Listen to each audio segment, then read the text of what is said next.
Greetings, everyone. Dr. Brian Scott with you. We're wrapping up this week, and we're going to continue next week. We're looking at some of the wars that are going to occur leading up to and at the very beginning of the 7 years of tribulation, and then during the tribulation itself.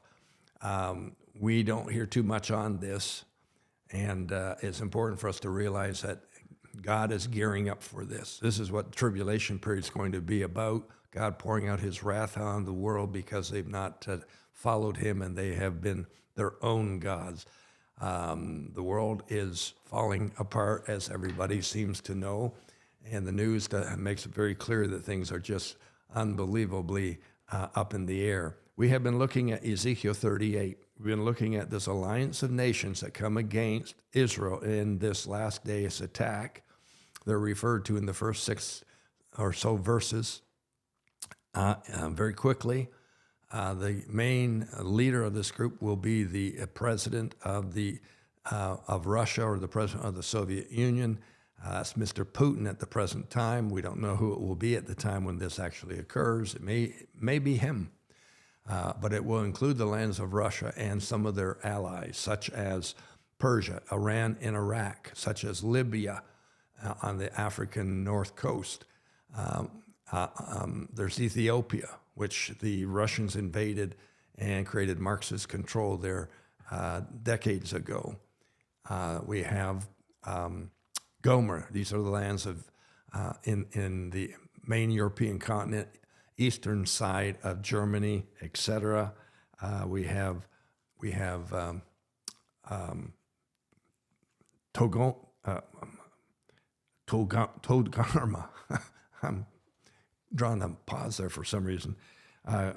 Togarma. These are the lands of Turkey and Bulgaria and Romania. So what we have is we have nations around Israel, all the way around Israel. And then there's a reference to, and many others who are with you. So we don't know exactly who these are. It could be Jordan. It could be Lebanon. It could be Syria.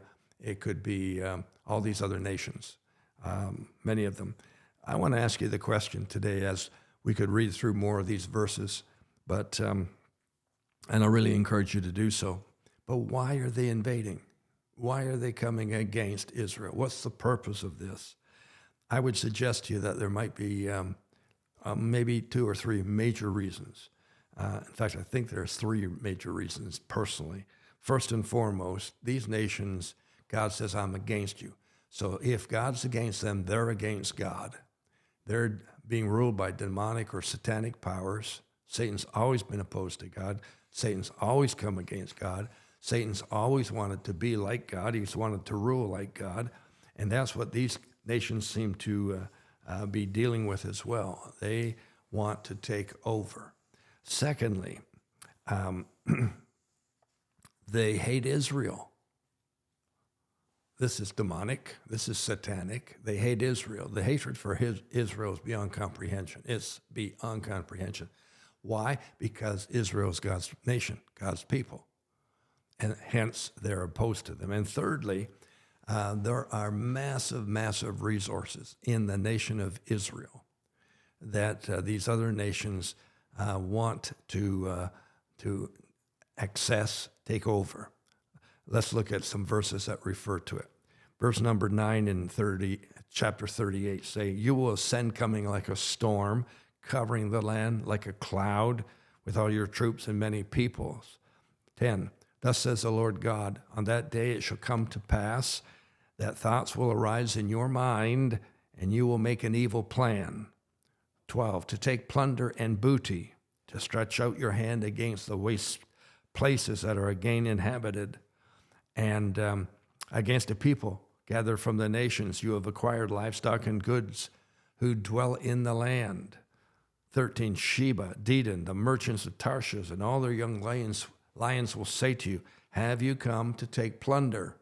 Now those references to Sheba, Dedan, the merchants of Tarshish, and the young lions are referring to nations that are supportive of Israel. And they're saying, have you come to take plunder?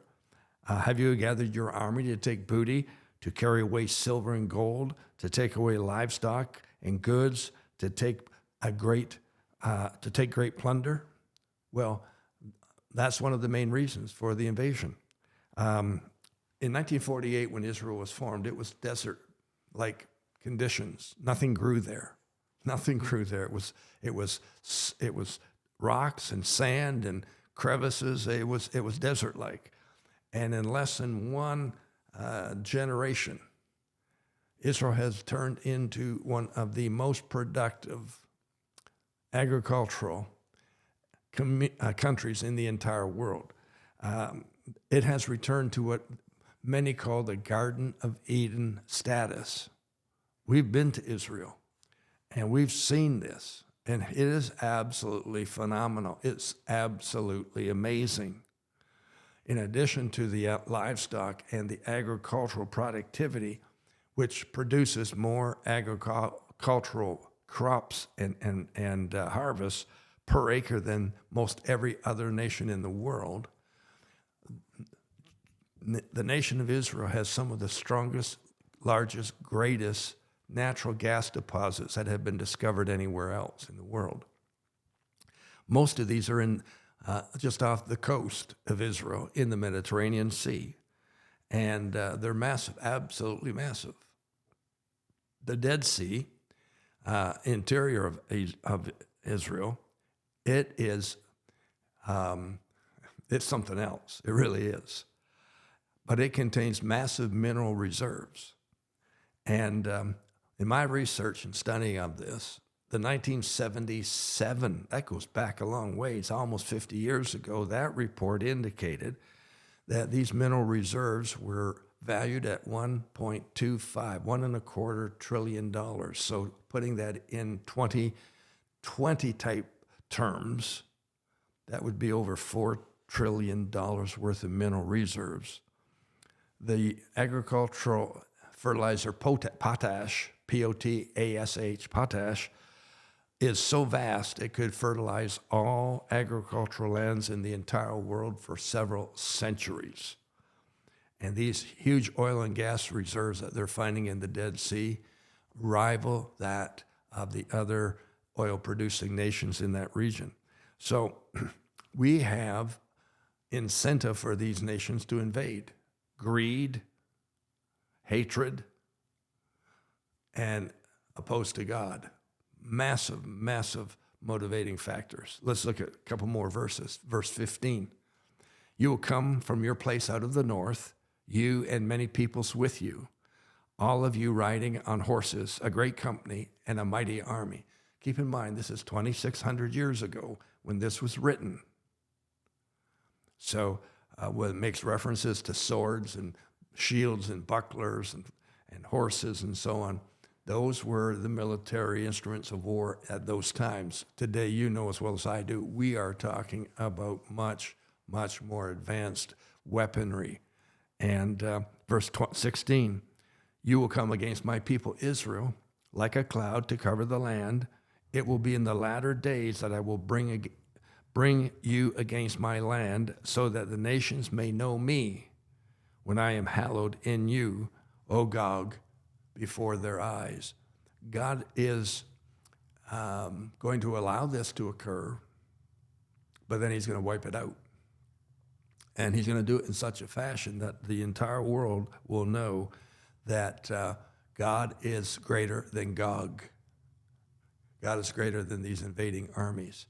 So what we've studied so far, and we're really scratching the surface of this. This is massive. We could go for weeks on this war alone, is that the enemy armies are going to come together in an alliance to come against Israel, and they're going to invade, and they're coming to take a plunder, to take away the goods, to take control of this great nation that has come out of nowhere in the last 75 years to be one of the greatest agricultural producing nations in the world, along with all these other natural reserves.